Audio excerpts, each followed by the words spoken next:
Welcome back.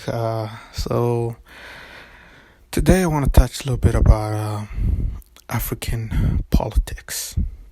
So before I begin, I want to thank you again for being a member of this YouTube channel. Remember, if you're new here, remember to hit that like, subscribe button, and as always, thank you for watching.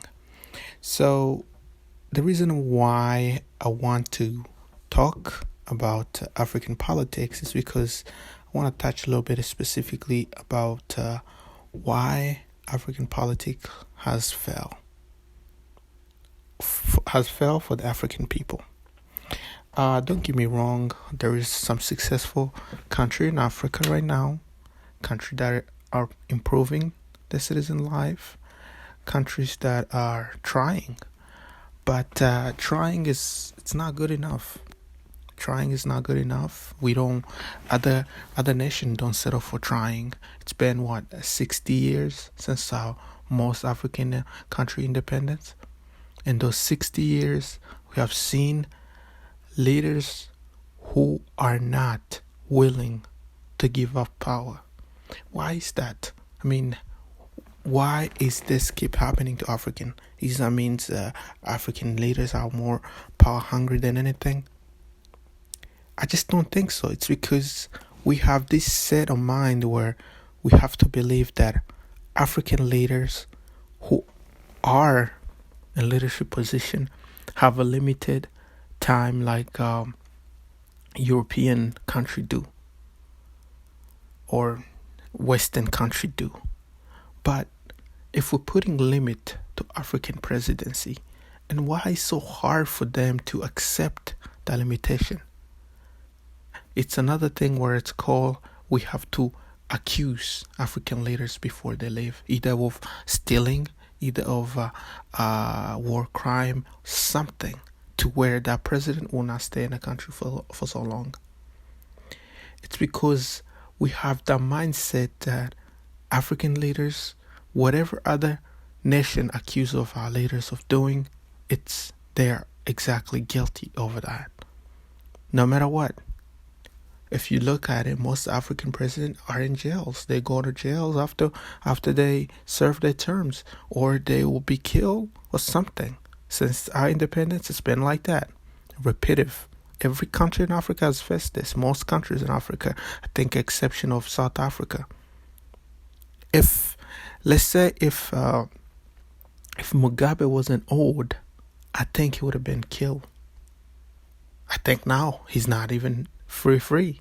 I mean, I know the man, he's probably, I haven't checked lately, but I'm sure he might be dead, but he's in the late 90s, so I'm assuming the man is almost, at his end age. But if Mugabe was still in his 40s, 50s, Mugabe would have been arrested. Mugabe would have been sent to prison or something like that.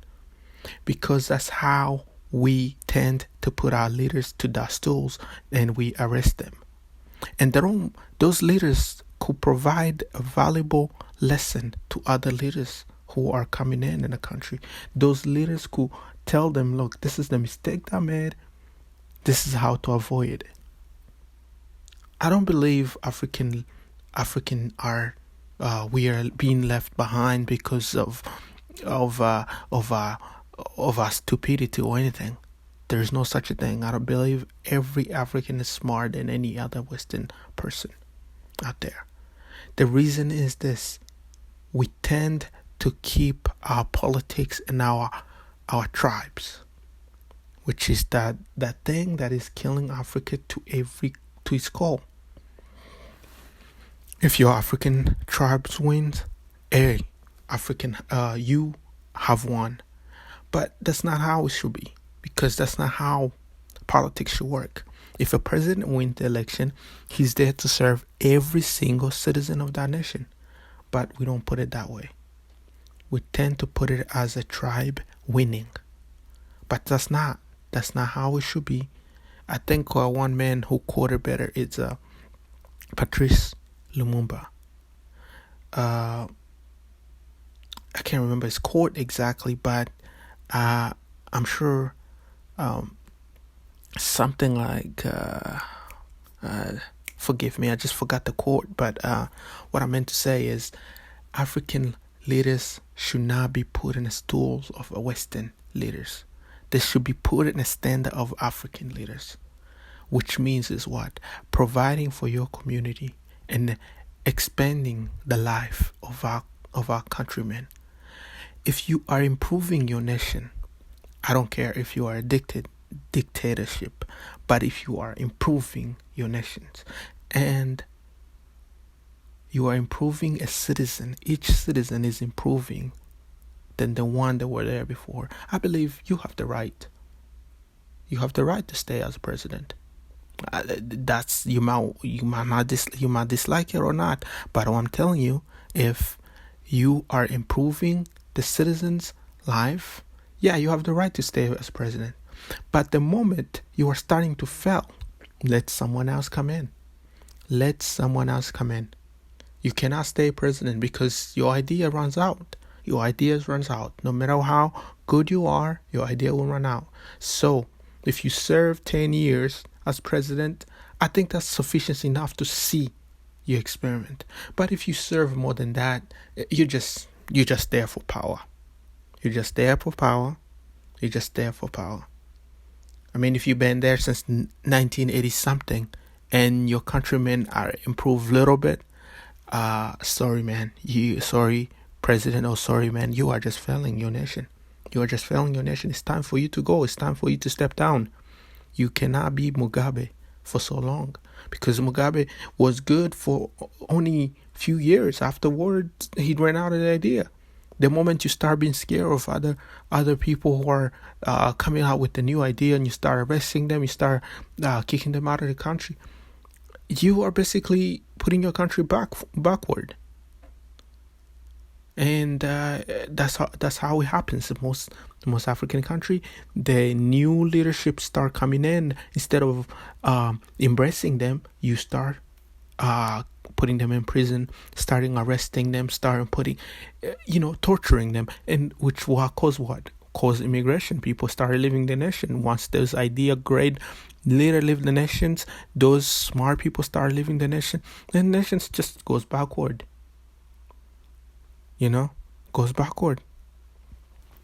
A lot of people, African smart people who come to be educated outside of African countries, mostly never leave. They just stay in the Western country. Why is that? Because they don't see any reason why they should return to the country, because the country is not providing them. And at any moment, if they really are starting improving the nation and start doing something, their president will see them as a threat.